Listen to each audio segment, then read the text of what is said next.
Asociación Riñón Poliquístico de México. Gracias por estar con nosotros. Muchas gracias por recibirme esta fría y lluviosa mañana en la Ciudad de México.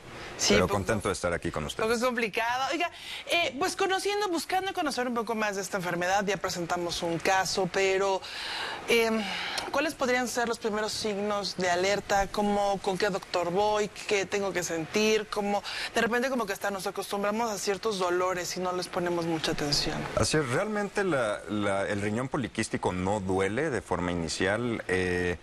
Comienzan con síntomas sutiles o incipientes de hipertensión arterial, así que todos los pacientes que son identificados con hipertensión arterial, dentro de la evaluación estándar de la hipertensión arterial está estudiar los riñones, y en un estudio muy sencillo que es el ultrasonido se pueden identificar si ese paciente, el origen a la hipertensión arterial es por una enfermedad de riñón poliquístico.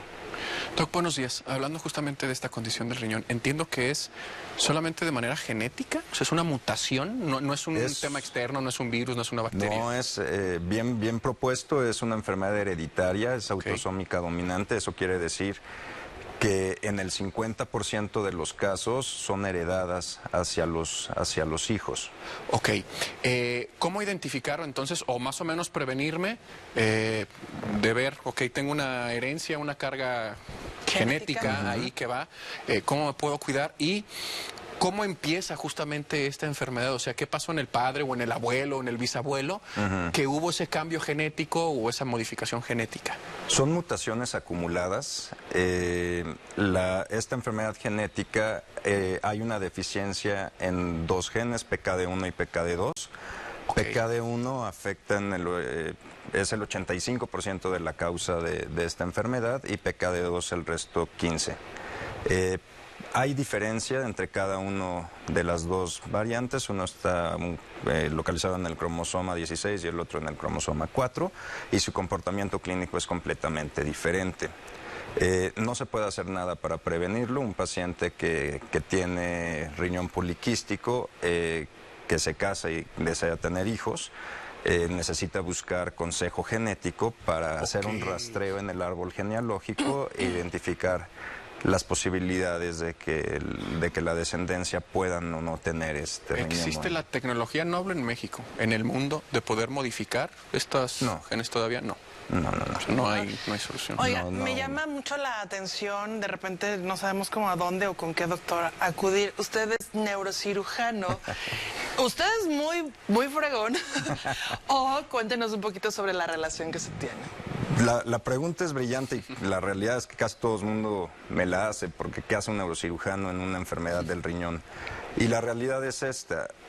Los pacientes que tienen esta enfermedad de riñón poliquístico autosómico dominante tienen 20 veces más posibilidades de desarrollar una condición neurológica que se llaman aneurismas cerebrales. Claro. Un aneurisma cerebral es un chipote que sale en las arterias cerebrales, que no duelen, no causan ningún síntoma hasta que se rompen. Si hay una ruptura aneurismática, el 50% de los pacientes fallece en el momento del ictus.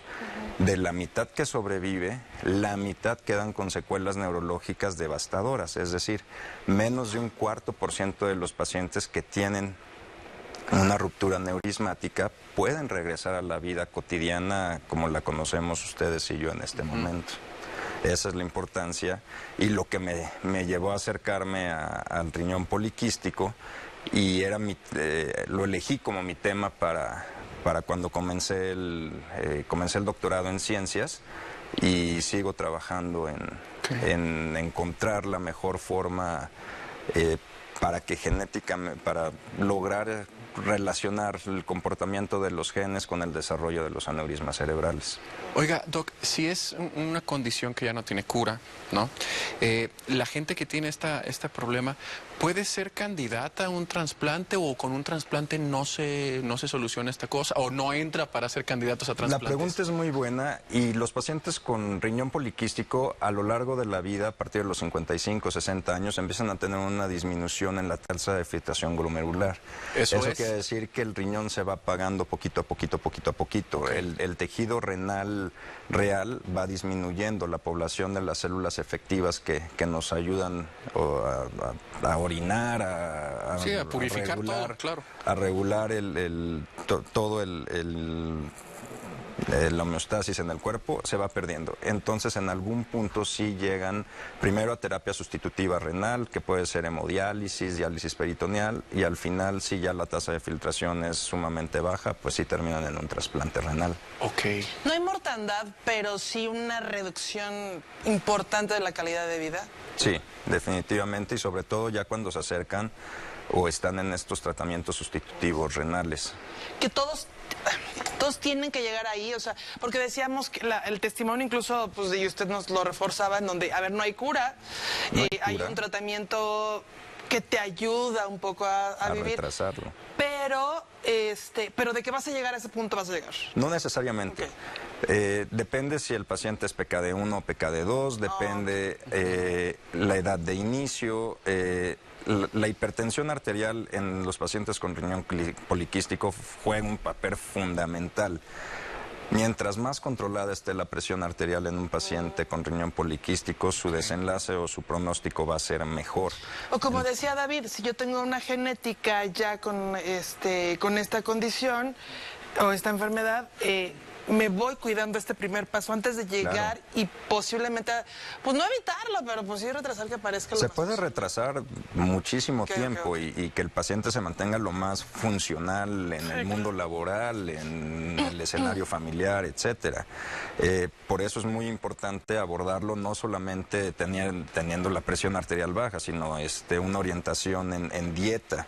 No es nada más restricción de sal, limitación de proteínas. O sea, hay mucha gente alrededor de esto que está familiarizándose más con la enfermedad, y es uno de los propósitos de la fundación, acercar a los pacientes información correcta, especialistas correctos, porque es una enfermedad de la que no se habla y calculamos, uno de los principales retos de la fundación es establecer cuál es la magnitud del problema, porque pues está infradiagnosticado, o sea, no sabemos cuántos en realidad hay. Nuestras estimaciones nos indican que 1 de cada 10 mexicanos. Wow. Entonces, escuchando esos números son muchísimos.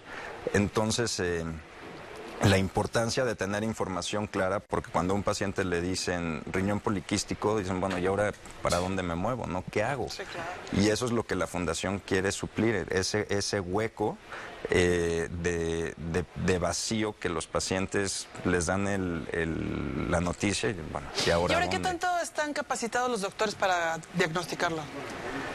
Bien, o sea, afortunadamente en México tenemos una red de nefrólogos muy familiarizados con el problema, incluso grandes nefrólogos, investigadores colaboran en la fundación, así que tenemos el respaldo científico de gente muy conocedora. Oiga, Doc, una pregunta muy rápida, porque ya nos tenemos que despedir.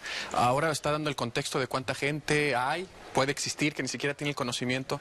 A esta gente que nos está viendo, que justamente tiene la duda, tiene el gusanito de que puedo ser yo, o ya lo sabe, ¿cuáles son las indicaciones primarias? ¿Qué sí hacer? Evidentemente con un especialista.